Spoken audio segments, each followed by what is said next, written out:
WPAT is 9:30 a.m. WPAT, Patterson, New York City.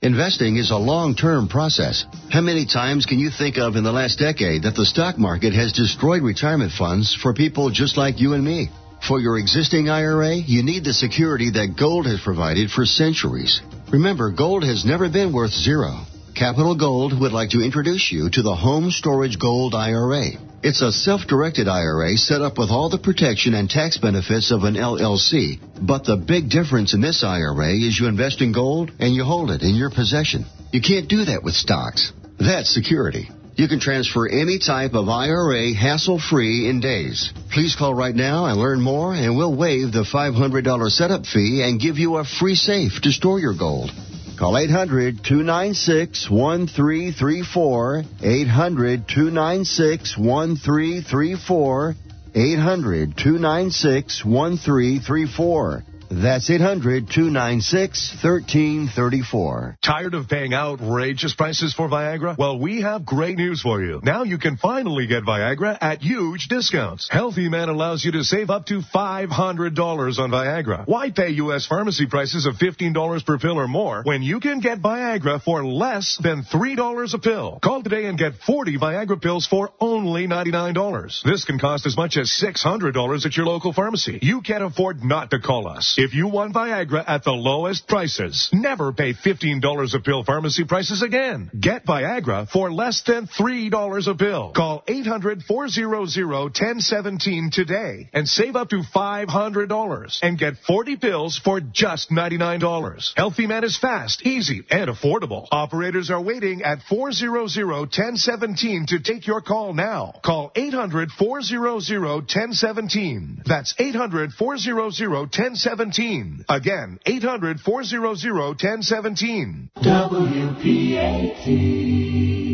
The following program is presented by its producer, host, and sponsors.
Assalamualaikum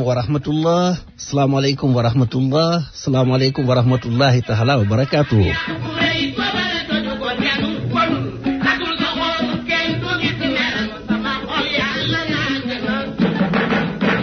Radio Sénégal émergent, la voix de l'émergence dikkati na.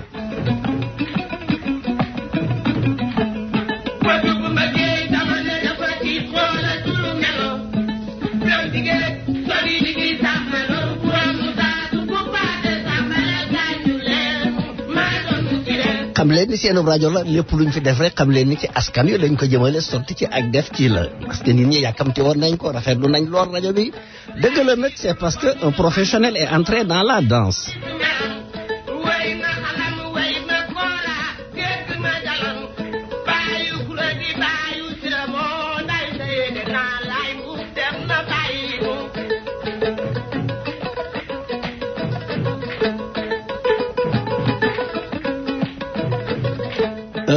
xam leen ni seenu rajo la dama ko waxee am na ñu koy rafetlu lool yàkkamti lool dimanche ji waaye nag am na ñoo xam ne nii daf leen di déranger.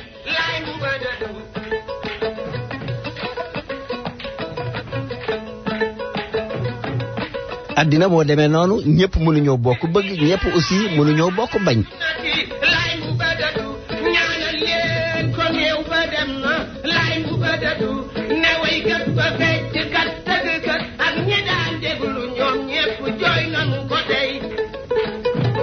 mais li ci gën a am solo rek moo di lépp lu ñuy def rek lépp lu ñuy wax ak dëgg moom moo koy la lépp loo xam ne nii wax dëgg yàlla dëgg nekku ci rek dañ koy sori.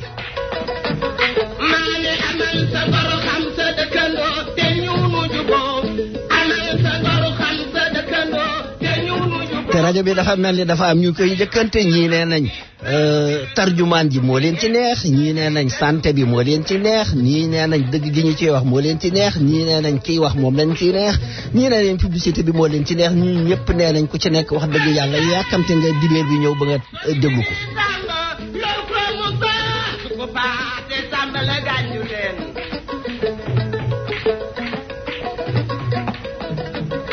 donc émission bi ni muy demee toujours dañuy commencer toujours alxuraanul karim muy lettre bi nga xam ne moom la ñu suñ borom jox ñu ubbeeku émission bi suñu noppee aussi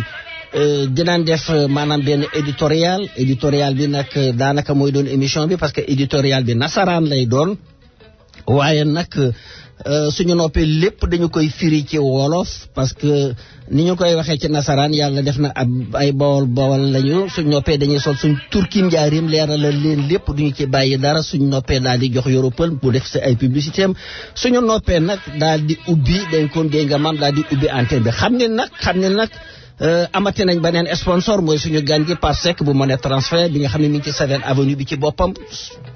képp koo xam ne nii yaa ngi rafetlu émission bi di ko dégg xam leen ni moom moo ko sponsorisé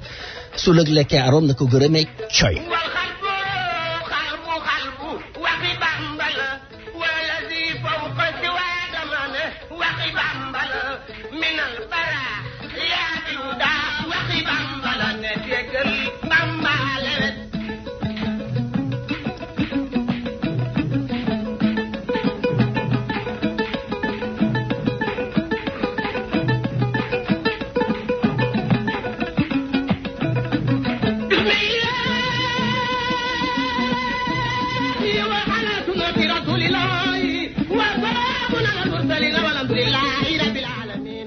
kon xam naa ni ñu leen ko waxee rek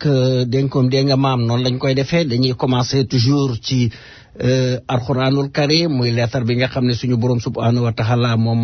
moo ñu ko jox ñu war koo dégge di ko jëfee di seet lim ci digle ñu di ko def li nga xam ne tere na ko ci aussi ñu fexe ñu bàyyi ko. Allahu laa ilaaha illaa huwal hayyul qayyuum لا تأخذه سنة ولا نوم له ما في السماوات وما في الأرض من ذا الذي يشفع عنده إلا بإذنه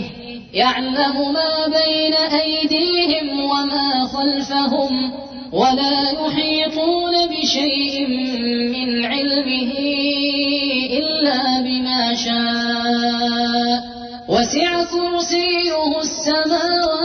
والأرض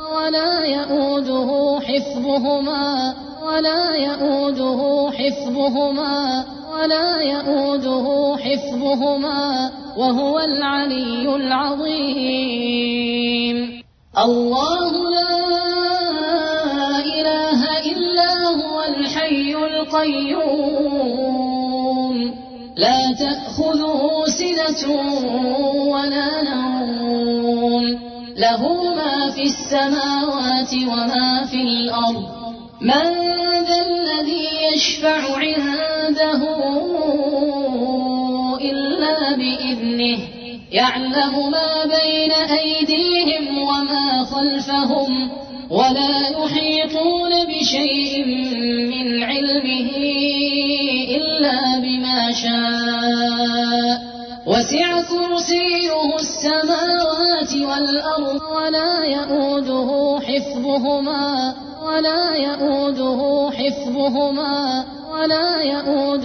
حفظهما وهو العلي العظيم الله لا إله إلا هو الحي القيوم لا تأخذه سنة ولا نوم له ما في السماوات وما في الأرض من ذا الذي يشفع عنده إلا بإذنه يعلم ما بين أيديهم وما خلفهم ولا يحيطون بشيء من علمه إلا بما شاء وسع كرسيه السماوات والأرض ولا يؤوده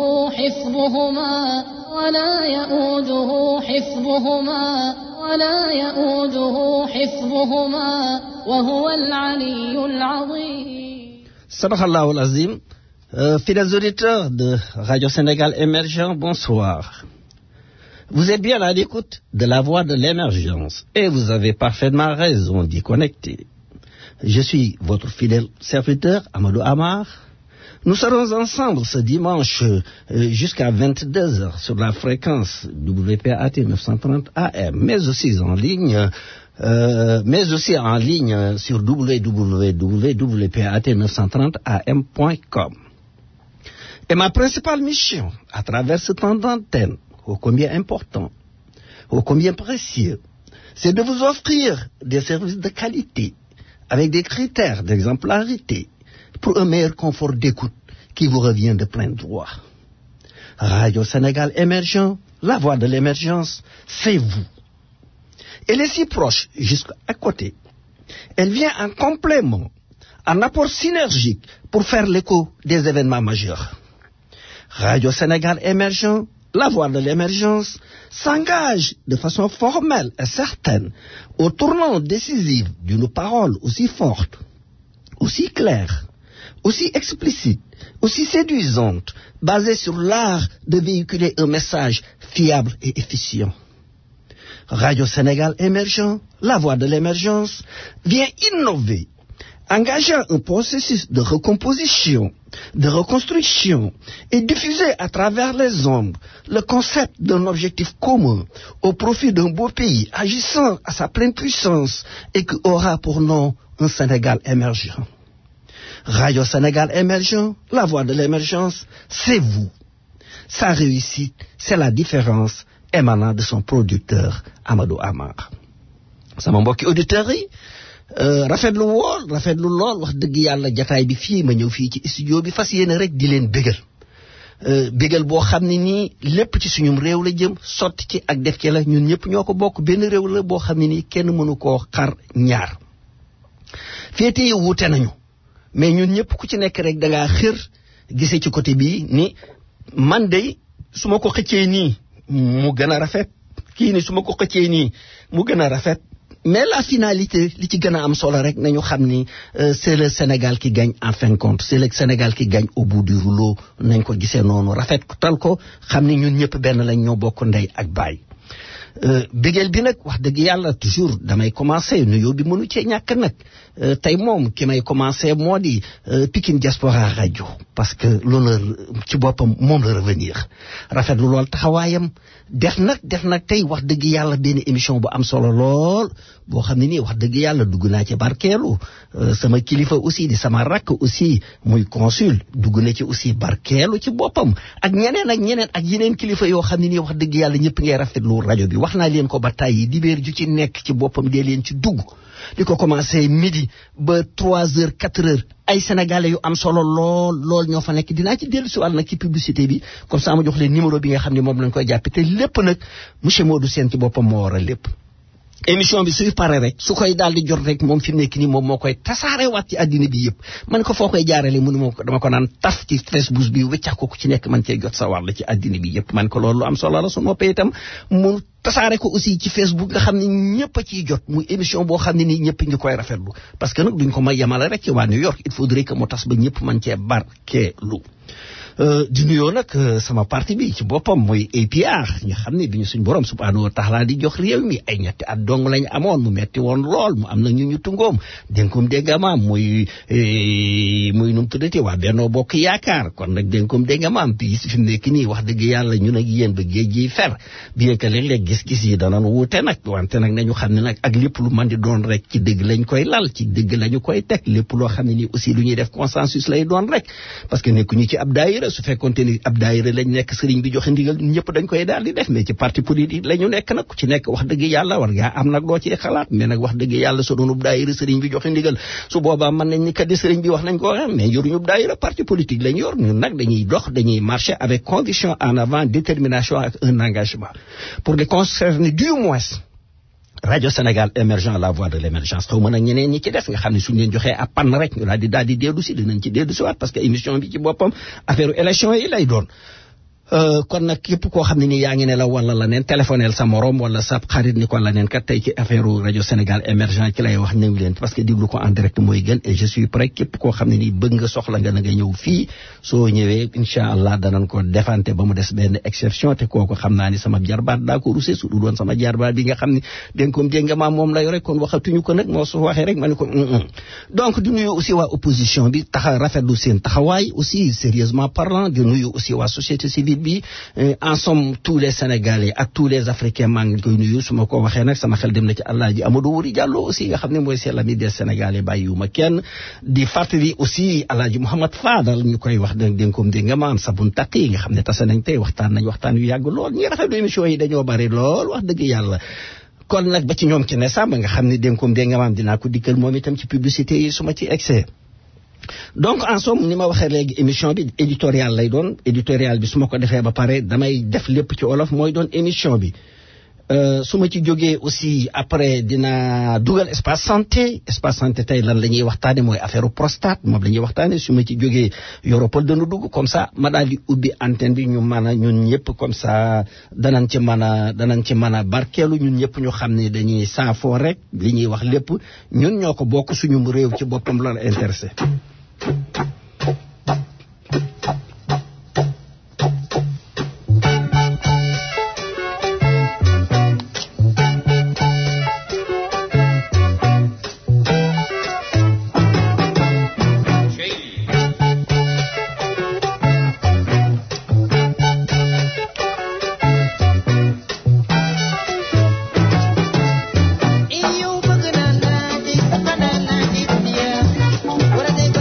Para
La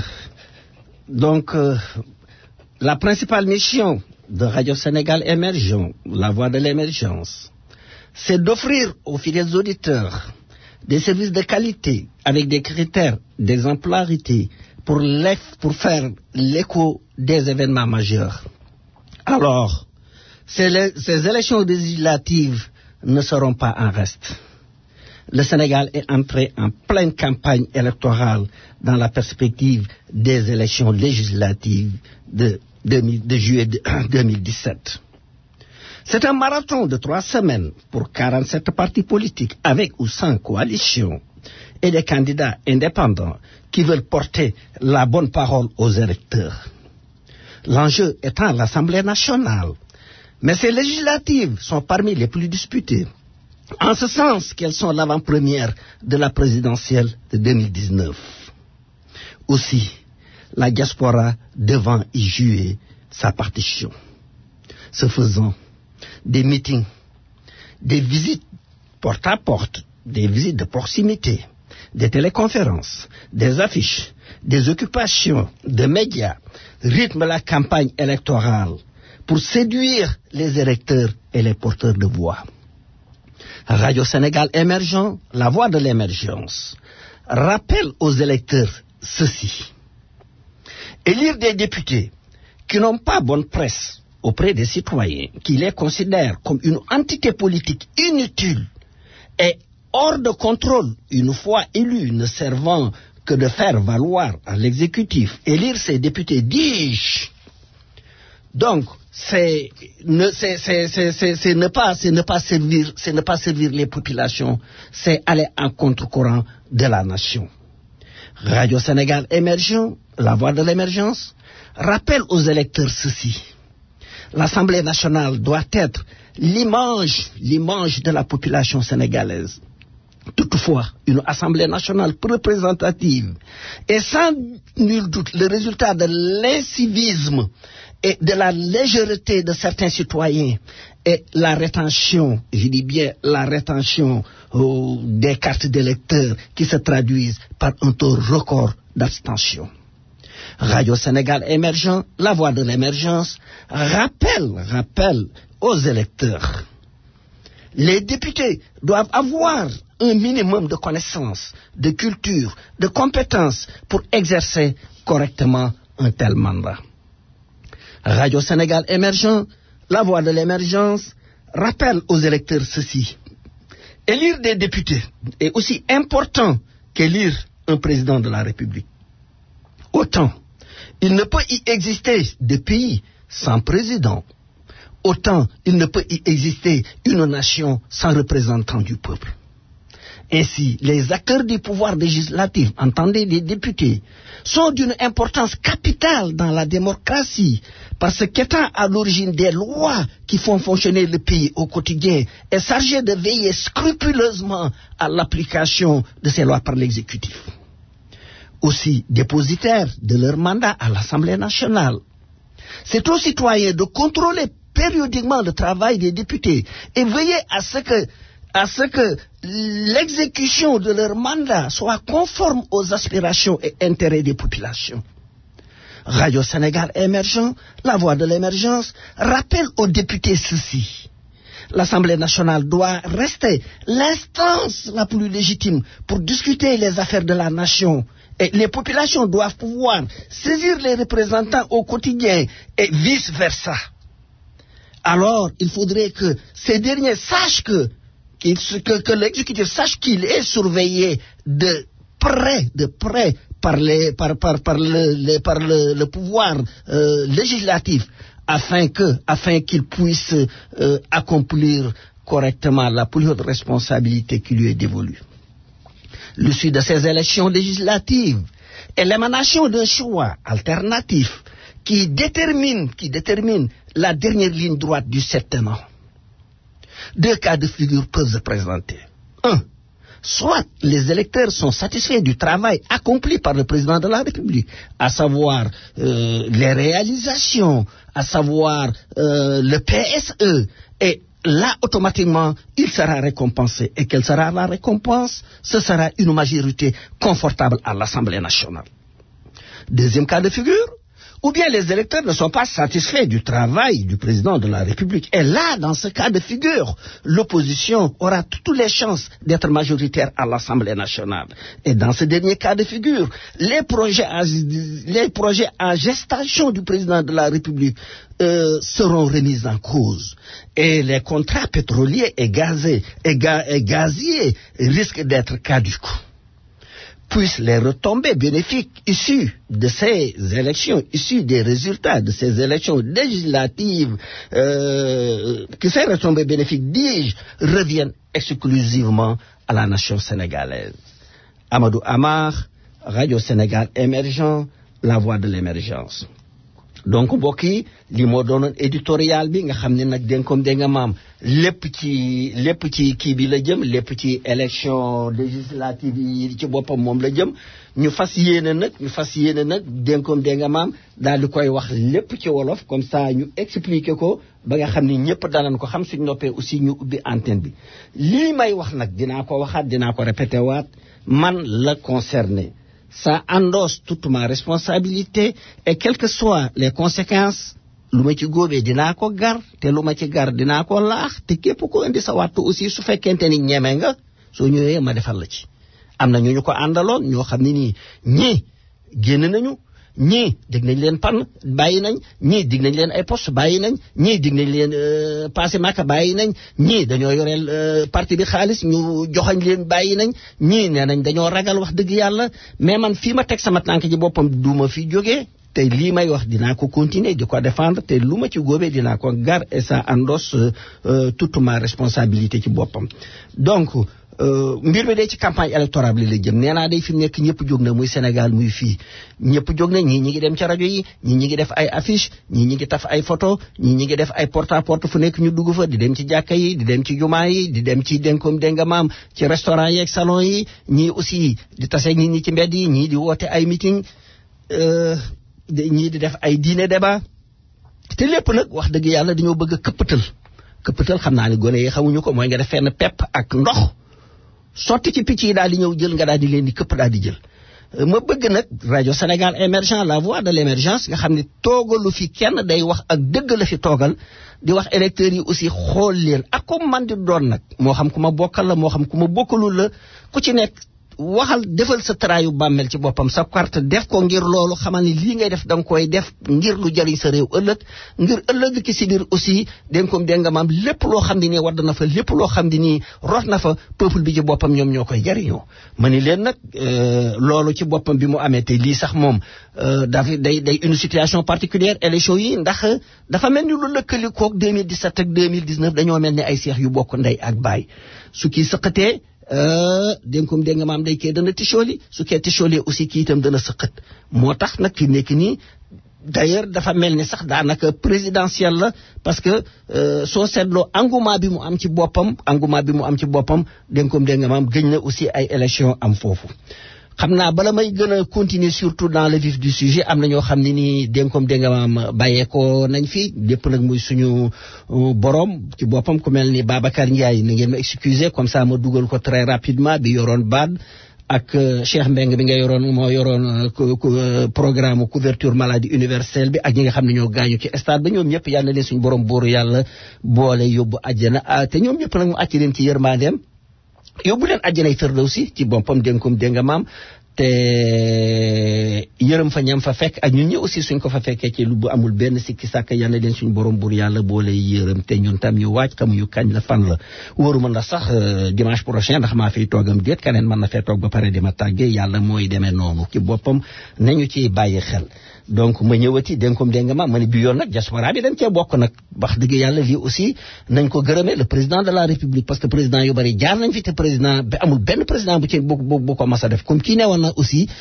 dana ko def 15e région, te nam ko waxe woon wax dëgg yàlla na ko defee woon, defal ñu ab référendum bi ñu bari ni woon lànk naa ni non dañuy wote ba tëdd ca naaju wa jaxase seeni yoxo, ñu wax ñu ni lànk kanaara, tey ñu ngi nii fi mu nekk nii di ko xëccoonte. kon nag mbir mi noonu la demee, lépp loo xam ne nii def nañ ko xool leen ko bu baax, su dee intérêt sénégalais yi rek jël leen, bu leen xool ndax président bi parti bi la nekk wala parti bi, nañ xam ne c'est le président de tous les sénégalais, li muy def rek, parce que tey fi mu ne am na nu mu doon demee, est-ce que ci élection yi waa Benno Bokk Yaakaar rek la déedéet te pourtant waa Benno Bokk Yaakaar ñoo wote woon ñeneen ñi wote noo te tey fi nekk nii ñëpp ñëw nañ ci ndab li ak lu man di doon donte da ngay opposé soo xoolee loo rafet rek d'accordal ci loola ne lii rafet na soo xoolee loo xam ne nii aussi àndoo ci ne lii day ànduma ci te ngay wodd kàddu yi ne serait-ce que pour ñu respecter l'institution. Donc ma ni dégg nga maam rajo Sénégal émergent la voix de l'émergence day nay xool mi ngi digal ñuy wote lan la leen di digal xool leen ki ngeen di woteel bu leen wotee de façon affective kii day ñëw bokk kër dinaa ko woteel kii ñëw bokk ab dëkk dinaa ko woteel kii ñëw bokk ab dund dinaa ko woteel kii Amar la sant dinaa ko woteel kii Jóob la sant dinaa ko woteel kii séréer la dinaa ko woteel kii manjaago la dinaa ko woteel kii alpulaar la dinaa ko woteel kii wolof la dinaa ko woteel wanaa noon du noonu mbir mi nan la demee moo di xoolal li ki nga xam ne wóor na wóoral yàlla ne soo ko joxee dana mën a défendre intérêt yi askan wi ci boppam jox ko saw carte loolu soo tëddee ci boppam sa gannaaw ba nag sam xel dana dal waaw mbir mi ci boppam noonu la demee ma ne nag ak ku man di doon aussi parce que qu'on le veuille ou pas texte yi fële ci français lañ ko bind de ku jàngul français ba pare yow suñ tegee texte yi nga naan ñaaneen ñi xool yëral leen ma lu ñu wax fii su ngeen tàccoo ma tàccu su ngeen num tuddee day ma su ngeen tàccoo man tam ma tàccu su ngeen woteenoo ma woteenoo jox leen koo xam ne nii au moins mën naa jàng mën naa xool texte yi bu baax a baax parce que dañ leen a engagé dañ leen a wóolu ni leen kaay leen ngeen dem taxawal ñu fële di ñëw surveiller exécutif bi loolu mooy rôle du député mais xamoo ci li ñu bind dara xamoo ci lu ñu wax dara lu ñu wax rek nga gëm a signé su ngelaw li jëmee penku nga ne ay tanaa ànd ñoom jëm penku su jëmee soowu nga ne na ànd na seet leen koo xam ne ni wóoral yàlla ne mën naa jàng ci boppam am na culture ci boppam am na ay connaissance ci boppam ngeen soog koo jox seenu carte ak ku mën a doon ak fu mu mën a jóge waxtaan wax dëgg ca la leneen li ci des aussi mani leen aussi dégg nga maam am na loo xam ne nii aussi lu mat a bàyyi xel la parce que assemblée wax naa ko léegi assemblée ci boppam du barab boo xam ne nii barabu tàccu dong la barab la boo xam ne nii liggéey bu réy fa nekk liggéey la boo xam ne nii dañoo mel ni député yi dañoo mel ni ay lawyer yoo xam ne nii ay avocat yoo xam ne nii peuple ba lañ fa toogal su texte ñëwee xool leen li nga xam ne moom moo ciy jariñ askan wi xool leen li nga xam ne jariñoon askan wi ci boppam ngeen dindi ko léeg-léeg mën ngeen a proposé loi bi su fekkente ni ci exécutif bi la jógee nu mu tuddati ñëw ci yéen ñu li leen xool leen ko càmbar leen ko su ngeen xoolee xam ne njariñul askan wi la ngeen jël ko su ngeen xoolee du njariñul askan wi aussi ñu jël ko te am na aussi leneen député bi duñ ko fal rek kenn duutu ko gis kañ nga koy gis su ngénte amee mu ñëw joxe xaalis su nu mu tuddati su dëj aree mu am ñëw joxe xaalis su ko amee kuy màggal mu ñëw ni daal di ñëw joxe xaalis ànd ko délégation su gàmmoo amee mu ñëw joxe xaalis su dëj amee mu ñëw joxe xaalis c'est pas comme ça loolu taxul ñuy war dañ koo fal pour yabal ko ci assemblée ba pour muy seet di ñaxtu affaire askan wi ma ni leen nag fi ma terminé moo di soo xamante ni résultat yi aussi ñëw nañ su résultat yi ñëwee di ci nekk moo di ñaari cas mooy mën a am xool nañ day wax dëgg yàlla ki nga xam ne moom moo fa toog muy le président de la république ñu xool ab liggéeyam xam ne kat kii kat wax dëgg yàlla fii mu jële woon réew mi ak fii nga xam ne kat fi la réew mi toll kat soo xalee sa tëraayu bàmmeel kat da nga xam ne kii kat wax dëgg yàlla mi ngi liggéey mi ngi góorgóorlu te xamal ne kon Sénégal mi ngi avancé su boobaa kat nga ne kon kat di ñun gis nañ ko ci danañ ko sànneel suñu carte mu doonum neexal parce que moom soo ko laajee lan mooy neexal mu ne majorité à l'Assemblée nationale pour ma mën a continuer lii nga xam ne démarré naa ko mooy benn wala ama ñu ne kat rafetluwuñu lii gis nañ ko kat wax dëgg yàlla rafetluwuñu ko d'accorduñu ci lii ak lii rafetul su boobaa kat punition dana am te punition bi nañ lay su amee kat opposition bi day danaan am chance pour jël majorité bi à l'Assemblée nationale te su boobaa itam wax dëgg yàlla day lépp loo xam ne nii naaloon na ko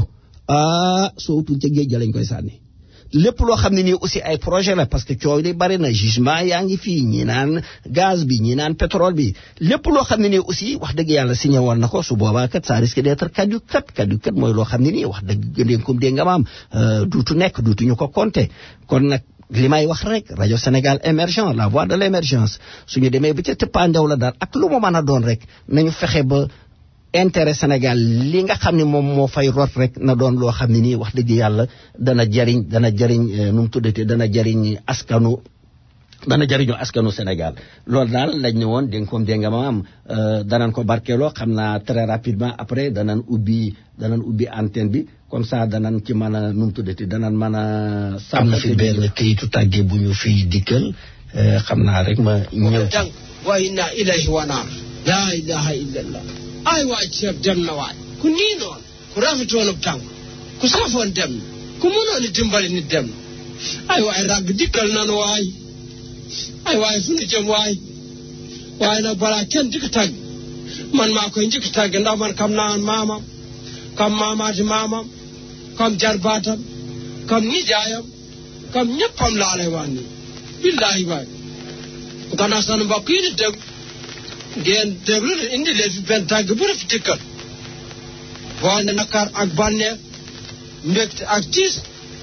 département de Rossy arrondissement de Nioulo sous-préfet de Yak tey Alaaji Puloox Nur nekk ci Ganjool tey Sari Supeme Saw nekk ci Pout tey Soxna Naaji Fall nekk ci Saalum tey Adja Jaxatu Jóob nekk ci Louga tey Madame Naawe Ndaw nekk ci Teen Jigéen ci Ndar tey njabootu Karot Gay nekk ci Mbooro tey yaay Basante Sekk nekk ci Lewna tey njabootu Jimboka dëkk ci Thiès tey yaay Xula ñi Njaay nekk ci Dakar xalaas njabootu yaay Ngot Géen nekk ci Yaraax tey Papa Jaay Jéey nekk ci Yaraax xalaas nijaay kiri nekk ci Yaraax tey njabootu Ooba nekk ci Yaraax tey njabootu Tamaati Lokati nekk ci Sawañ tey njabootu Tamaati Njamb nekk ci Sawañ tey njabootu Dilini nekk ci Sonacos xalaas njabootu Ndey Saam ri parfumé tey ri Indien tey ri Thaïlande tey ak ri Hollande tey mboolem njabootu Matt Gueye nekk ci Osofore xalaas yaay Cin Caam nekk ci Caameen tey Bajjan Ndoxloo nekk ci Ladd Gueye tey yaay Xorom Ndooy nekk ci Ganjool tey njabootu Lisa Coca Fanta Sonic Golden ak Sprite ñoo am na xaratis di leen tàgg seen xarit seen doomu nday ku ñuy wax Alaaji Ajaratu Anta Ceebu Jën Benn Mbay ñu gënoon koo xam ci nin bot ñu ne Alaaji Ajaratu Anta Ceebu Jën Benn Mbay ñu gënoon koo xam ci nin bot gaa ñu ne démb ci boori midi daan di rob tey jii ci sagi biir ñii ñaanal ceeb mi nga xamante ne moo dem yàlla na ko loxo mi koy dang bi jaay but bi ko jàllee ba biir mën a jot ci moom ni de 3e jour ni de 8e jour tout sera confirmé dans notre confiture ici. En tout cas ñun day wax dëgg yàlla suñuy ceebu jën a ngi dox suñuy ceebu yàpp a ngi dox dénkum dénga maam xam naa firnde bi li ma bëggoon rek ku gis ku jot Saliou Samba ci boppam waxoon na ma ne am na benn communiqué diine bu mu bëgg a passé su ma noppee publicité yi rek na woote ci 212 bi comme ça dinaa ko mën a bàyyi mu passé ko très rapidement Saliou Samba ci boppam su fekkee mi ngi déglu wala am na kuy déglu na ko wax ne woon na am na communiqué diine bu mu bëgg a passé ci boppam moom laa koy fàttali waat defoon naa ni dana ma woo ne woon naa ko su course bi pare rek na nga ma woo mais j'ai pas pu recevoir son appel jotum gisuma ko xanaa di tàmbalee rek dénkum dénga maam ci nga xam ne moo sponsorisé ci boppam muy Pape Seck nga xam ne wax dëgg yàlla mi ngi liggéey bu am solo lool di yónnee xaalis parce que xaalis soo ko yónnee jox ko koo xam ne nii ku wóor la macha allah yàgg na ci de wax dëgg yàlla te mësta am benn problème parce que ku wóor la koo xam ne nii wax dëgg yàlla du lekk ak doomu aadama ci boppam kon nag soo liggéeyee ba pare war a yónnee sab xaalis ci boppam dénkum dénga maam waaye nag ñëwal ci Pape Seck mi ngi ci xàllu nu mu tuddati bi 7 avenue bi ci diggante mbeddum 118 ak 119 ci boppam numéro building bi ci boppam mi ngi nekk 1966 ci 7e avenue bi 118 ak 119 soo yónnee xaalis ñëwal soo ñëwee bu soobee yàlla kay nekk Sénégal sukk fay lay doon du am benn gàllankoor su fekkente ni ña koy teertu Sénégal jooni nga fa aussi ak poste office yi ci boppam te poste office ba nga xam ne moo nekk aéroport kat wax dëgg yàlla moom dénkom dénga maam du tëj 24 heures sur 24 la et puis 7 days la amul benn yoon bu muy tëj su fekkente ne da ngaa bëgg a ubbi sa compte aussi soo ñëwee fii ci boppam wax dëgg yàlla dana la ko ubbil fu mel ni ci boppam CBAO ak poste finance ci boppam ak banque atlantique soo ñëwee dana la ko ubbil ñu ko ak leen Pape dañuy expliquer nag yow itam wax dëgg yàlla mu ne ak lépp loo xam ne nii wax dëgg yàlla am nga compte Sénégal wax dëgg yàlla te mënoo dem dénkom dénga maam ñëwal rek soo ñëwee dana la ko yóbbul dugal la ko ci sa compte ba pare après nga daal di jot sa reçu xam ngeen ni loolu neex na kon nag Pape Seck bu leen ko fàtte ci boppam numéro téléphone ci boppam 646 245 29 16 ci boppam du ngeen ko fàtte bi ma noppee nag ma ne caw ci xàllu 116 wi ci boppam gannaaw bu mu julee ba pare lu neex lool di ma xeeñ ndekete woo Pikine African Restaurant la Pikine African Restaurant day maa ngi dugg ci biir fekkoon dénkom dénga maam fekk nag client yaa nga toog siw di c'est di secret ma nit ñi de dafa mel ni lekk nañ ba noppi maa ngi xool ñu ngi rangé ceebu yàpp yi ceebu yéen yi maafe yi domoda yi lépp ma dugg kat ñu ngi fees dell ci palaat yi et puis restaurant bu set wicc ci service excellent ma ñëw ni leen yéen lekk yi naka ngeen sant ñu saf bay sa paral may leen c'est pas possible saf bay sa paral c'est pas sant ñu di ma kay tonton saf bay sa paral parce que loolu ci toggin wi la loolu moo tax muy saf bay sa paral fii rek la am.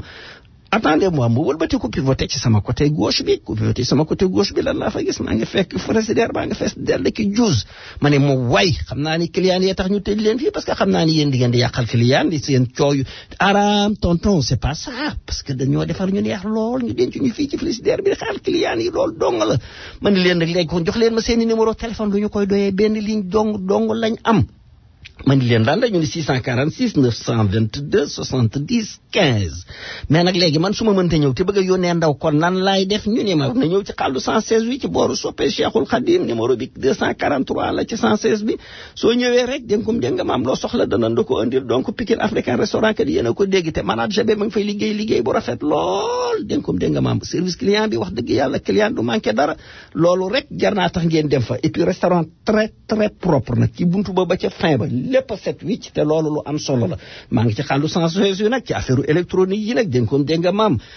mandooy ci boppam ci Afrique PC maa nga fa dugg nag téléphone bu baax ñëpp a ko bëgg computer bu baax ñëpp a ko bëgg dégg nga maam soo demee te day sel mooy dañ yëpp day fottu njëg gi yëpp day fottu njëg gi da koy wàññi te li ma gën a jaaxal nag moom ci mandooy fii ngay tëdd jaaxaan ci sablal di jàkkaarloo sa waa kër nu mu tuddati Sénégal ku dugg nga gis ku génn nga gis yaa ngi gis xar yaag bëy yaag ginaar yaag kuur ba xale yaa ngi dàqanteeg lépp ci biir loolu mën a amee lii may te kat am na leneen lu ma ci tegal nee na ma kat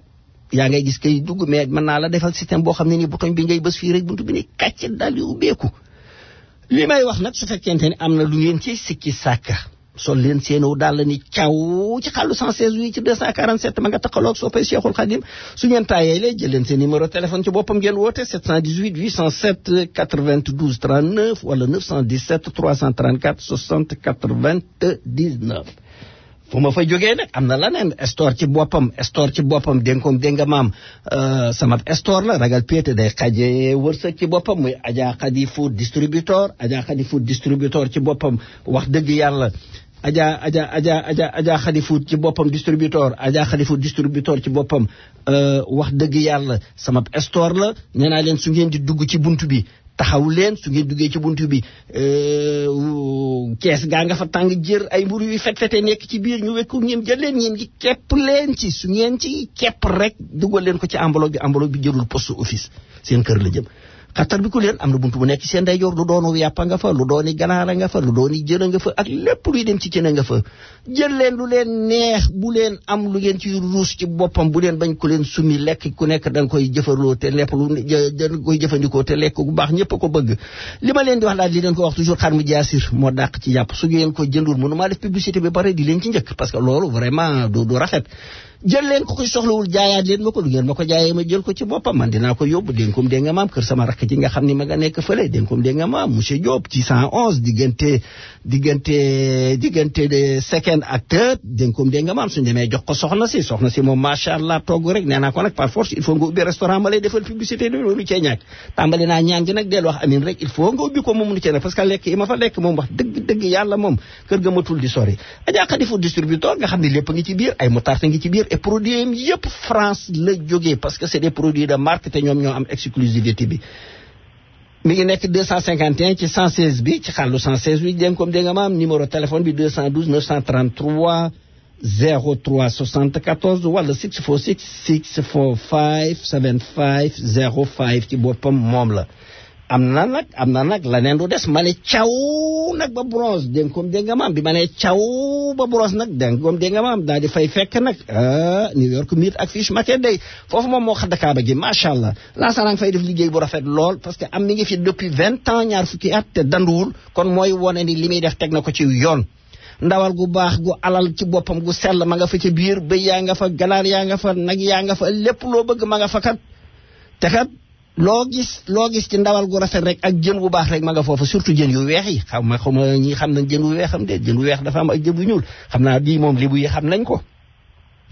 am na leneen am na second location parce que first location bi mi ngi nekk 1729 Malcolm Road second location bi ci boppam mi ngi nekk 125 127 Saint Anne Avenue seen numéro téléphone benn la 718 280 14 78 82 718 294 7882 ci boppam moom mooy numéro téléphone bi kat te li gën a am solo Lansana dafa yokk léegi troc yi léeg-léeg ndox mi day bari léeg-léeg ngelaw li day bari léeg-léeg da ngay liggéey ba sonn nee na jarul ngeen di ñëw toog leen ci seen kër toog leen ci seenu saal toog leen ci seen donkaasi gi seenu naqar di leen du ngeen jaaxal jël leen rek numéro téléphone bi woote 718 294 78 82 fi saa se danañ la ko daal di indil ba ca sa waañ lu gën a neex loolu Lansana ñëwati fii itam ci Harlem dégg ko dégg amaam ci xàllu 116 ni ba guy gi ndombo wan mën na dugg ci biir mag nit ñaa nga fees dell nag ma ni leen mais yéen vous la manager bi damaa bëggub liggéey te du ngeen ma fay mu ne ma loolu nu mën a amee ma ne ko seen ceeb yu neex yéeg cere yu neex yéeg yàpp yu neex yéeg maafe yu neex yi ci boppam moom ngeen may faye lu ci samam xel nekk ngeen jox ma ko su weekend bi jotee dégg nga da nga am bi ngeen ma fay su ma liggéeyee semaine jaru ko lii mooy sama fay te kat du ma jël day off maa nga fa nag dégg nga am 24 hours 7 days nga xam ne su ma génnee rek ca waa jàkka jalaay dem daal di julli ji daal di dellu si waat daal di dénkoom dégg nga maam daal di ni caw nag ba Brooklyn dénkoom dégg nga maam baobab guy gi nombre 2 mi ngi nekk 1235 Fultons between Bedford ak Nostrand nga xam ne ay seex lañu lépp lu neex lu nekk fii ma nga nekk fii léeg-léeg ma ni leen affecté leen ma nombre 1 ñu ne ma ok beneen week bi may leen affecté leen ma nombre 2 ñu daal di ma yóbbu foofu te jërul ngeen may fay waaw jërul ngeen may fay man maay paasal sama bopp su may dem loolu jëral ma ko parce que lekk ya fa nekk jaral na ma ko bandiraɓe mi salmine moon baobab guji nombo tuuday o defi wuɗi weɗi safi sadi day joni noon an jarama Allah jarama téléphone number 718 84 48 66 nag ma daal di dellu si waat ci xàllu 116 wi nag man daal ma taxaw buntu kër kumba man ay jamaa jaaxle to coow laa ñu naan réel ma ne lii moom la xew mbaa jàmm la ma dugg ci biir li tax ma xam ne nag jàmba la ña ngay xaqataay di tappante ba yëkkati seenu tànk te kat seen gémmiñ yaa ngi ñeen batt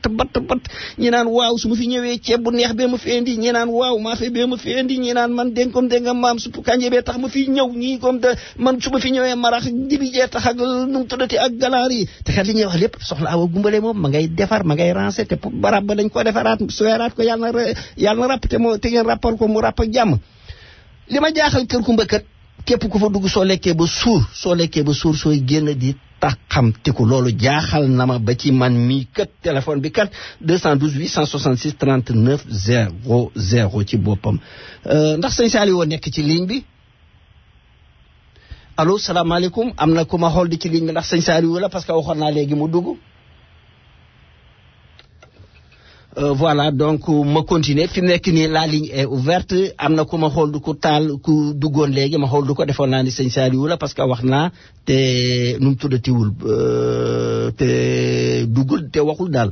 donc la ligne est ouverte ñi nga xam ne bëgg nañoo am lu ñuy contribuer ci nu mu tuddati bi lu ñuy contribuer ci lii ma wax ci affaire élection yi rajo Sénégal émergent la voix de l'émergence loo bëgg a barkeeloo. waaw asalaamaaleykum. waaleykum salaam wa rahmatullah. dañu Amar ñu ngi lay nuyu di la ziare. ñu ngi lay fay di la ziare di ziare. Sénégal di la baal ak te di la baal ak. di la baal ak yow itam di baal Sénégalais yëpp ak. jërëjëf. merci dañu Amar loolu li nga wax ci élection yi. mooy li nga xam ne képp ku di Sénégalais loolu nga war a wax. dëgg la. ndax élection yi dafa nekk élection yoo xam ne. ci la ñu war a jubbantiwaate sunum réew. lu ñuy defar ci lañ koy defare lu ñu naqari woon ci lañ ko mën a faje. assemblée dafa fort cim réew. da ngay gaaw tuuti am na ñu def ci ligne bi comme ça waaw. kon li ma bëgg mooy. képp koo xam ne yaa ngi am saw carte di ko sànni. bu def nag publicité s'il te plaît wax rek de façon générale. parce que man am na man publicité wu ma de damay wax li ma bëgg. waaw de soo fekkee loolu damay obligé couper. ñoo wateel allo bismillah rajo Sénégal émergent la voix de l'émergence. allo sëñ Amar. bismillah. mais sëñ Amar pourquoi ne pas démissionner.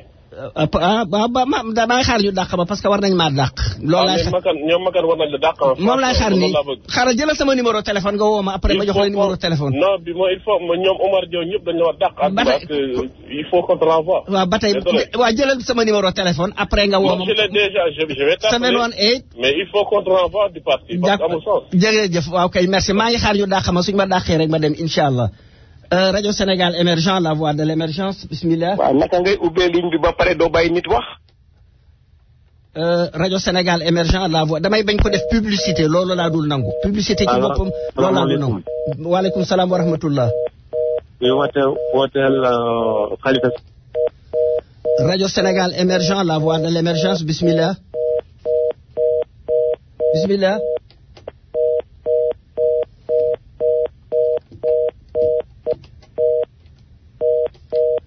Voilà donc li ma doon wax rek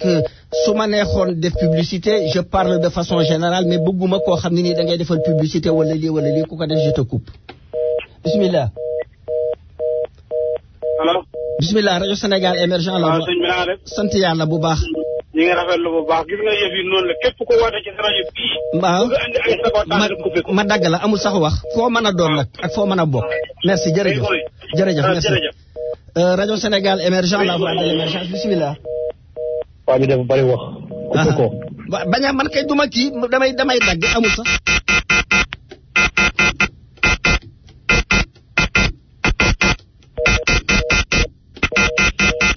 allo.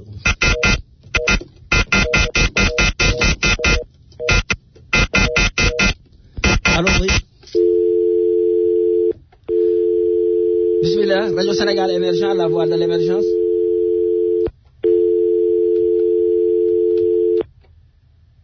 Allô, Radio Sénégal émergent, la voix de l'émergence, bismillah. Allô, Radio Sénégal émergent, la voix de l'émergence. D'accord, jërëjëf, merci beaucoup. Jërëjëf. Sa wax rafet na kontaan naa ci lool. Bismillah. Radio Sénégal émergent, la voix de l'émergence, bismillah. Wote Sakho Coulibaly. dama lay dagg. Allô, oui, bismillah, Radio Sénégal émergent, la voix de l'émergence, ku bëgg a barkeelu. Sëñ bi waxal maa ngi dem ci kaneen de. Voilà donc li ma wax léegi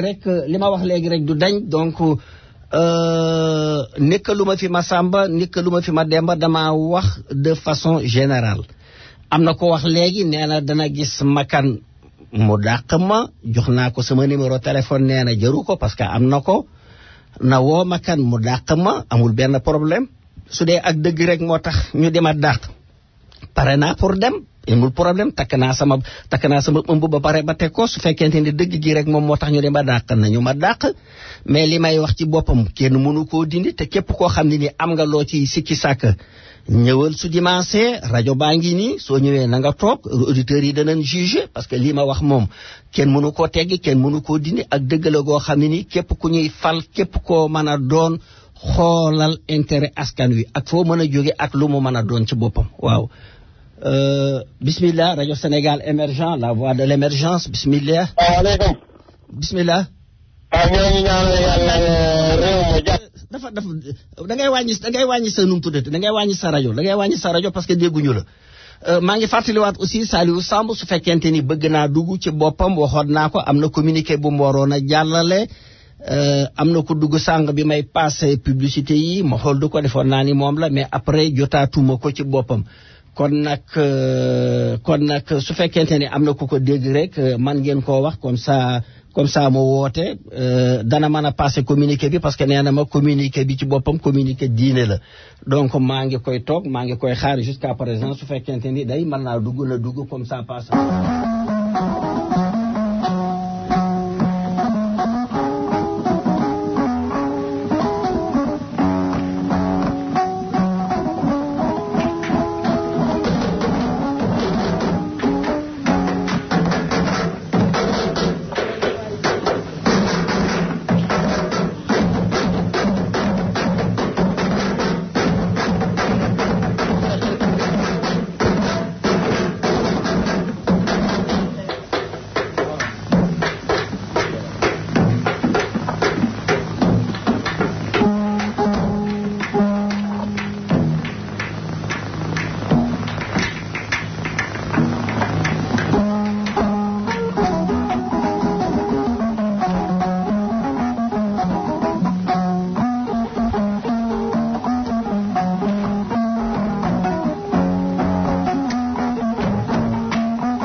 donc mbokk yi très rapidement ñu résumer leen xam naa ba dimanche prochain parce que dimanche passé jotu ñoo na wax affaire u espace santé bi yoon affaire u prostate dañuy wax